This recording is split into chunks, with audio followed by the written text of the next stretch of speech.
गुरुवार को बीजेपी कार्यकर्ताओं द्वारा दुर्गापुर में कैलाश मुकुल राय लखन गोरोई के अलावा कई बीजेपी कार्यकर्ताओं की उपस्थिति में प्रेस कॉन्फ्रेंस कर किसानों के हित में कई सारी सुविधाएं उनके लिए बताई गई। तो वहीं इस प्रेस कॉन्फ्रेंस के दौरान बीजेपी पार्टी द्वारा राज्य सरकार पर कई सारे आरोप लगाते हुए कहा गया कि पश्चिम बंगाल में एक तरफ आतंकवादी पनाह ले रहे हैं तो दूसरी तरफ जंगल महल में नक्सलवाद पनप रहा है। इसके लिए जिम्मेदार केवल राज्य सरकार है। वहीं दूसरी तरफ इस मौके पर पिछले चुनाव पर भी कई सारे सवाल खड़े किए गए। उन्होंने कहा कि पिछले चुनाव में राज्य सरकार ने नक्सलवादियों की मदद ली थी और नक्सलवादियों ने उनकी मदद भी की थी। उन्होंने ये भी कहा कि ममता बनर्जी अपनी कुर्सी के लिए कुछ भी कर सकती है। उसके लिए चेष्टा করুন না। আসলে কিন্তু কৃষি উৎপাদন এবং বিপণনের ক্ষেত্রে মুক্তির স্বাদ এনে দিয়েছে কেন্দ্রের এই ঐতিহাসিক পদক্ষেপ।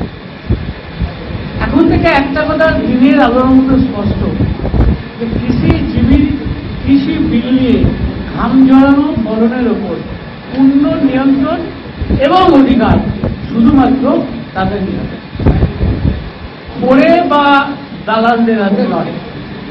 শ্রদ্ধেয় আমাদের প্রধানমন্ত্রী নরেন্দ্র মোদী দেশের চাষি ভাইদের প্রতি সুস্পষ্ট আশ্বাস দিয়েছেন কৃষকরা যাতে গুজব ছড়িয়ে রাজনৈতিক বদলানোর চেষ্টা করছে বিরোধী শক্তি। আসল সত্যটা হল কৃষি বিলের দৌলতে দীর্ঘ প্রতীক্ষিত স্বাধীনতা অর্জন করলেন ভারতের কৃষিজীবী মানুষ। নিজেদের উৎপাদিত ফসলের সফল বাণিজ্যিকরণের ক্ষেত্রে চাষিদের সামনে আর কোনো বাধা থাকছে না। যেখানে ইচ্ছে যাকে ইচ্ছে তারা ফসল বিক্রি করতে পারবেন স্বাধীনভাবে। চাষিরা মনে করলে নথিভুক্ত কৃষি মান্ডি বা পাইকারি বাজারের বাইরেও কোনো ব্যক্তি মালিকানাধীন সংস্থা বা এই ধরনের चाहे वो राज्य सरकार का कर्मचारी हो चाहे केंद्र सरकार का कर्मचारी, जो दोषी होगा उसके खिलाफ सख्त कार्रवाई होगी। जो भी गलत कार्य करेगा उसके साथ सख्त कार्रवाई होगी।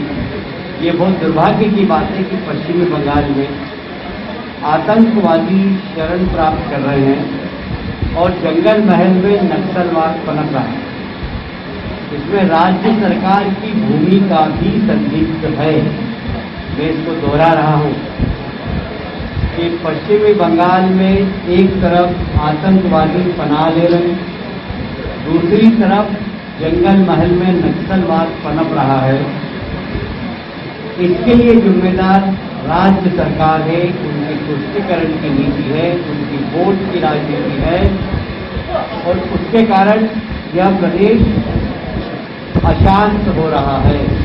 सरकार तो कह रहा है कि जंगल महल में बहुत घोषित माओवादी जिनको 10 साल की सजा हुई उनकी जमानत करवाकर अपनी पार्टी का राज्य स्तर का अधिकारी बनाना, जिनके ऊपर अनेक हत्याओं के आरोप हो, वो पुलिस की सुरक्षा में उस क्षेत्र के अंदर आतंक फैला रहे हैं। या आप खुद जाकर देखें जंगल महल में क्या होता है। और इसलिए यदि आतंकवाद पनप रहा है इस प्रदेश में, यदि नक्सलवाद पनप रहा है तो उसके लिए ममता जी और उनकी सरकार जिम्मेदार है।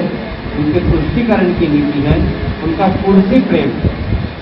मैं बहुत संजीदगी से जवाबदारी के साथ ये कहना चाहता हूं कि पिछले चुनाव में भी उन्होंने नक्सलवादियों की मदद ली थी, किशन जी से समझौता किया था और नक्सलवादियों ने ममता जी की मदद की थी। बाद में किशन जी का क्या हश्र हुआ ये सब आप जानते हैं। तो ममता जी कुर्सी के लिए कभी भी किसी का भी उपयोग कर सकती है और उसको किसी भी प्रकार से छिटक सकती है अपनी कुर्सी प्राप्त करने के बाद।